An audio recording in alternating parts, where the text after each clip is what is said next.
Are you stuck in a toxic relationship and you're wondering, how do I actually prioritize me? Like, I hear people say this, but how does this even make sense? How do I even match up to this? How do I have time to prioritize me when he's like over top of me all the time?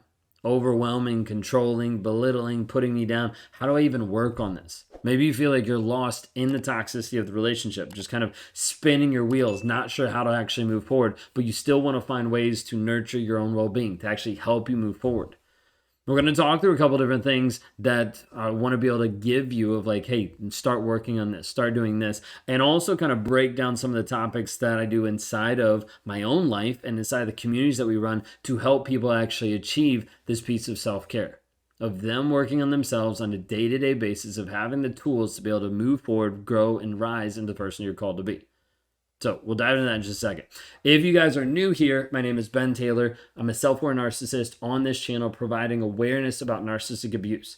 I'm the founder of Raw Motivations and your guide walking through a lot of our challenges that we have. You can access at rawmotivations.com. If you want to work with me one-on-one, or if some of the things resonate in the video today, go to www.rawmotivations.com to be able to grab a time. We can talk. We can see if you'd be a right fit for some of our communities and move forward in your growth, in your direction to help you rise and be the person you're called to be. Okay. If you haven't already, like, subscribe, rate, review. If you listen to podcasts, thanks so much. All right, let's dive right in. Okay. When we talk about this aspect of practicing self-care in toxic relationships, like, it is really hard. Okay. Self-care as a whole is hard in general, for people just to prioritize themselves, because everything is like about everyone else's agendas. You get everyone else's agendas placed upon you. You've got so many things going on in life. You've got the kids, you've got work, you've got a partner, toxicity, all those, whatever it may be. Okay. And so when you get to this place of being in a toxic relationship, you're like, hey, this would be nice. I just don't have time. Hey, this would be nice. I just don't feel like I can. You need to understand self-care is not a luxury, it is a necessity, especially when you find yourself in a toxic relationship.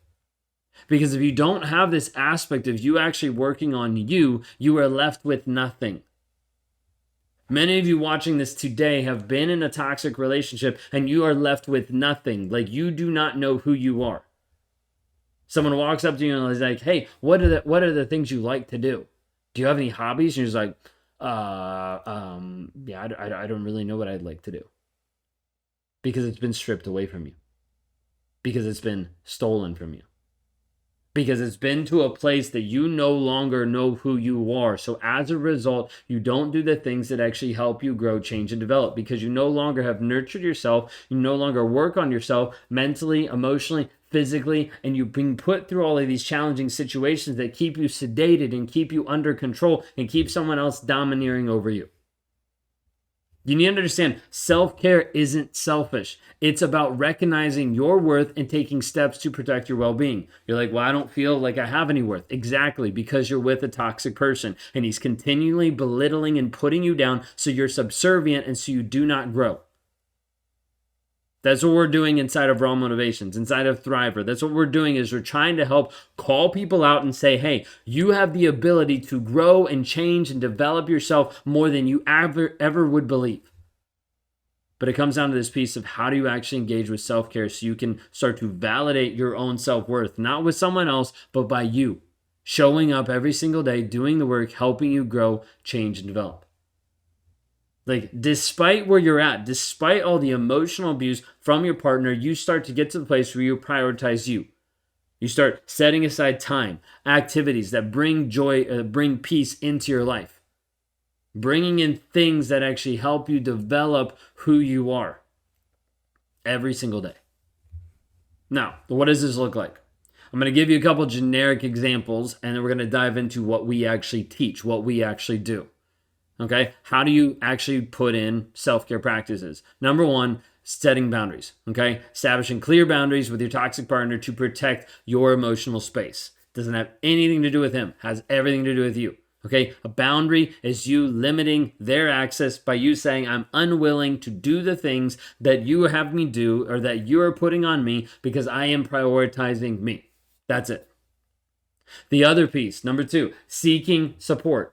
Okay, reaching out to friends, to family, or support groups to be able to help engage with, to share your experiences, to share your feelings, and to understand you're not alone. This is one of the most powerful things when we put people in a community, when we work with people, is they get with other people and they're like, whoa, I'm not the only person. Because right now you feel like you're the only person because he's made you feel like you're the only person. Another piece, number 3, practicing mindfulness, engaging in exercises to help you stay present and reduce stress. Now, is that super hard in a toxic relationship? Absolutely. Because you're not going to have these moments to actually practice this or be able to step aside or be able to focus on you because he's going to be so focused on keeping control over you. Might be where you actually engage in hobbies. You're like, this is hard because I don't even have time, or I don't even know what I'd want. When you start to find stuff of like, hey, this actually feels good when I do it. This actually helps me be fulfilled. This actually helps bring happiness and joy into my life because I'm doing this for me or with the kids or like something, okay, that's helping you move forward. Sometimes this is self-reflection, like understanding, hey, I need to understand my feelings. I need to work on this. Sometimes it's journaling. Sometimes it's going for a walk. Sometimes there's all these different pieces, okay? Now, that's a bunch of generic stuff. It's great. And it's great for you to do. But I don't want to just give you generic stuff. What I want to give you is like what we actually do every single day.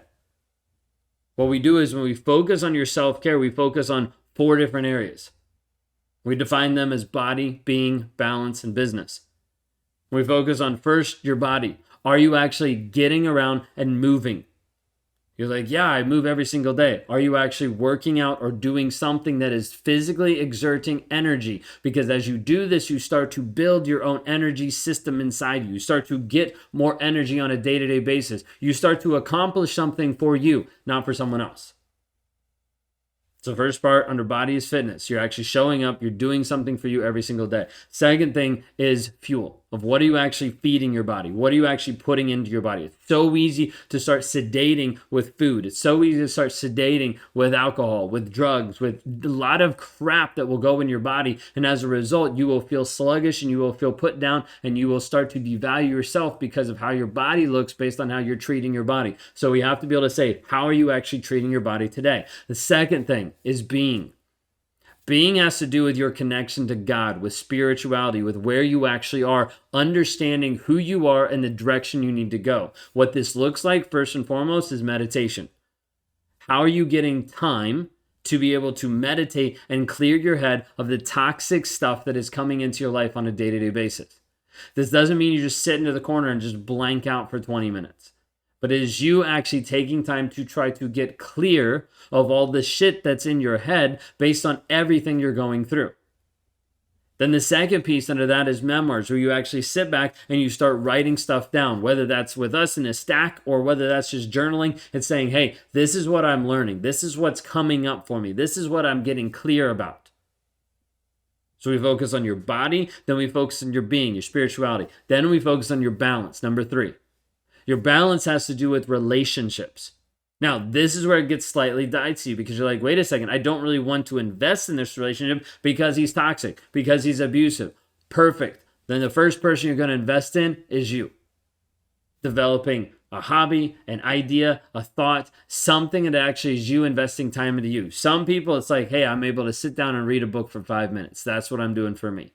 Or I'm taking myself out to get my nails done or work on something that I want to work on or go do something, go visit something, like whatever it might be. Then the second person is like, hey, how are you actually interacting? Maybe it's your kids, of like, how am I investing in my kids on a day-to-day basis? Or how am I investing in another relationship with my friends, with my family members? How am I actually working on that? This whole aspect of balance is talking about relationships. Then we move into the fourth one, which is talking about business, and that's your ability to produce and create the money and the legacy that you need to build. Because oftentimes you're having to create this apart from the toxic person because he's unwilling to actually help you in this, and because a lot of times he might be either sucking you dry or he might not be giving you any money because he doesn't really care. Many of you already are in this spot where you're having to do this because you already have businesses, you already run different things, you're already showing up for you. A lot of times we see powerful business women that get sucked into toxic relationships, not because they're not intelligent, not because they're not smart, but because this person is really good at manipulating and taking away pieces of you so that you don't know who you are.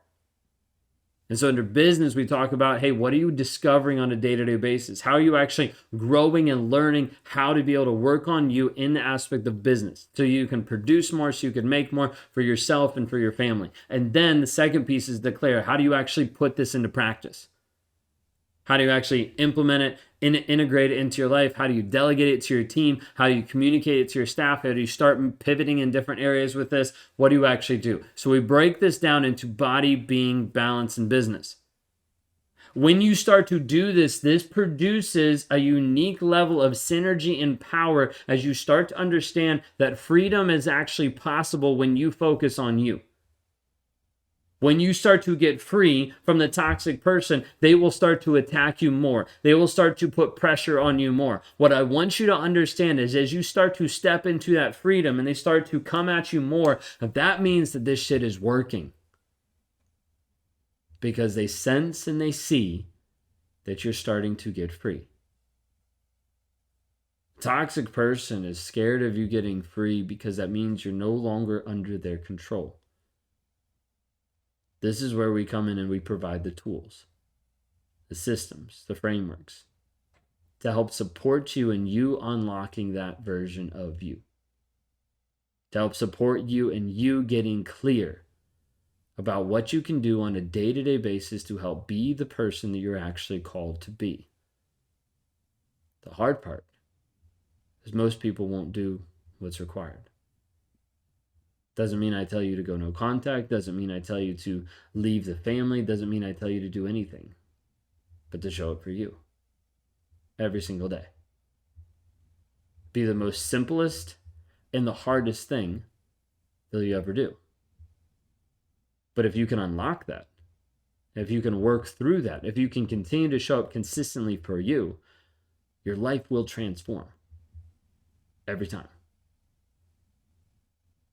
If that's something you want in your life, or if you're interested, or if you resonate with what I've been saying, I want you to reach out. You can email me at ben@rawmotivations.com. You can go to rawmotivations.com, click a one-on-one. We can talk face-to-face and kind of work through that. But this possibility is more real than you think. Because there's people getting free every single day by starting to practice the self-care, by understanding where they are, by understanding where they want to go, to be able to get to a place of ultimately being free of toxicity. Reach out today.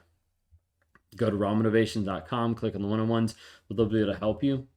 Love to be able to show you the things that have transformed my life and that are transforming hundreds of others on a daily basis.